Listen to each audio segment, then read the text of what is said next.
Welcome back, everyone. It's me, Key, with Chevy&Kee.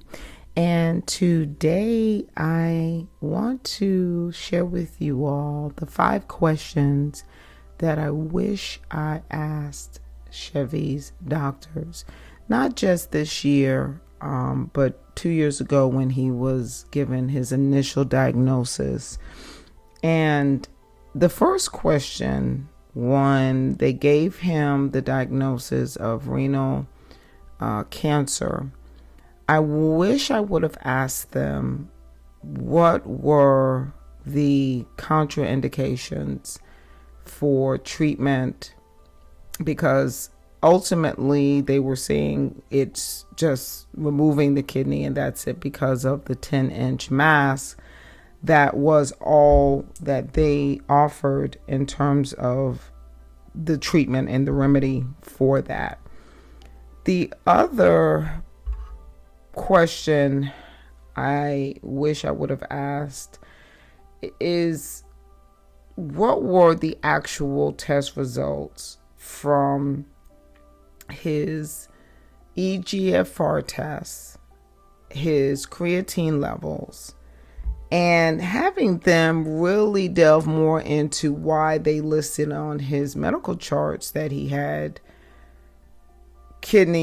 chronic kidney failure, even though they would just tell me that with him having one kidney remaining, that's this year that I was asking them this, they were making it more about if he only has one kidney, then they categorize that as having chronic kidney failure. I really wish I would have explored more in, my research back in 2022 and even this year as to why, if they are wanting to categorize it as chronic kidney failure, why they weren't willing to explore options of some type of medication to help with the chronic anemia due to the low hemoglobin. Because a lot of times people who have chronic kidney failure, they have medications that they give them to assist with the production of hemoglobin, because a lot of kidney patients kidney patients that of course have chronic kidney failure or end-stage renal disease, they have anemia. It goes hand in hand. I wish I also would have asked them to explore the effects that he thought, and myself, we both thought were signs of just a neuropathy. But in all actuality, in all of my research and reading this year, his feet and his hands being extremely cold all the time was a result of anemia.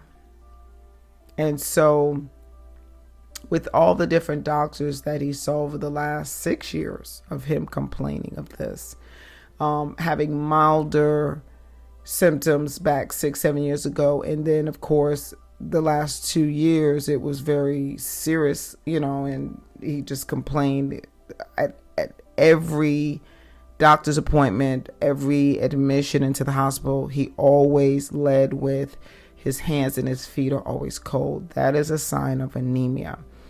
So, even to this day, I really have a question, more so if it was the cancer prevailing or the issues with anemia.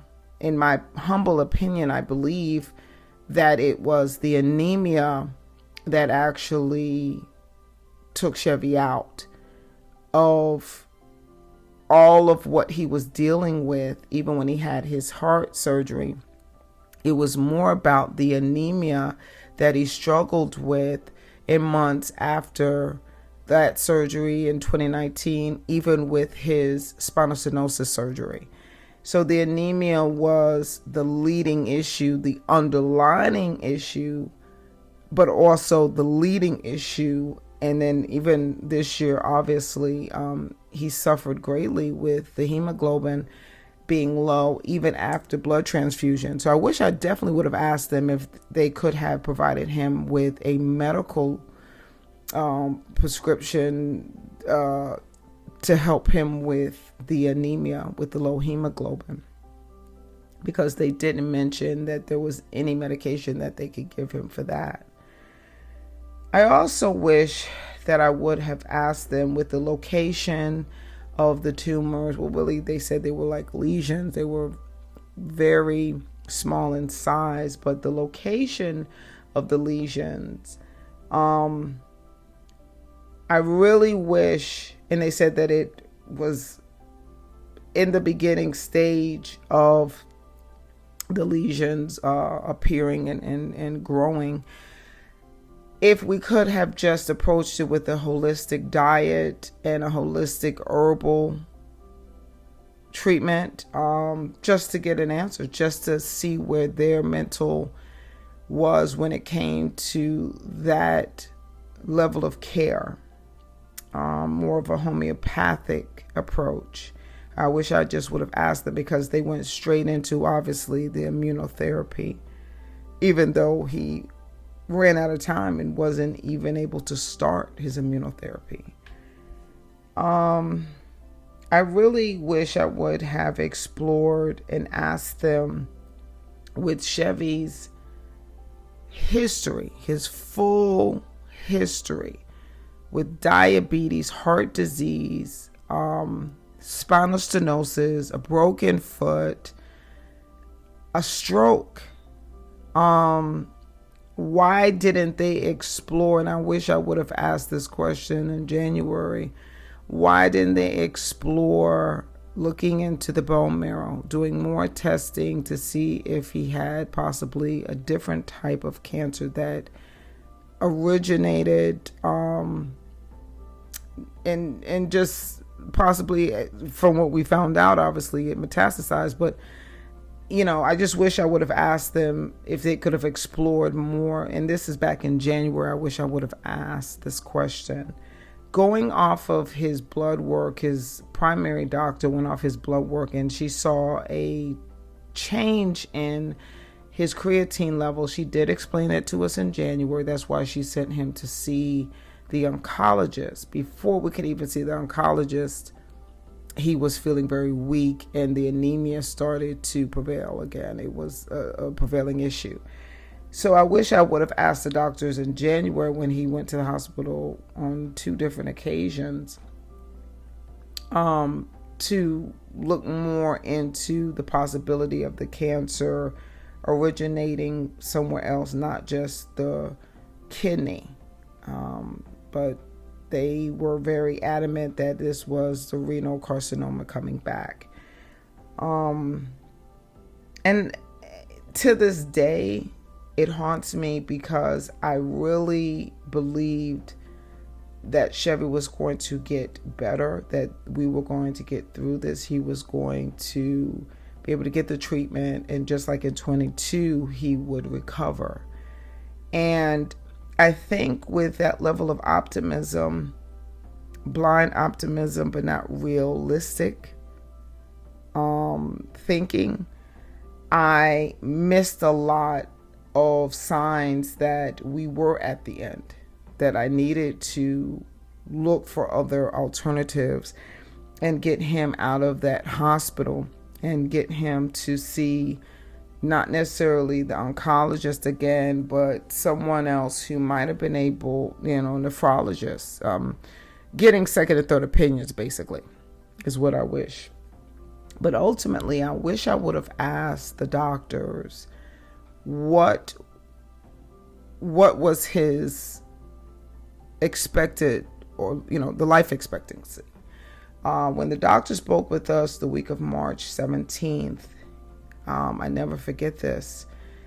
He questioned if Chevy was more about getting treatment and trying to preserve life, or was he just wanting to have just a good quality of life for whatever time he had remaining. And I asked the doctor, I said, to ask that type of question is to remove the responsibility of a healthcare provider to give the patient an informed and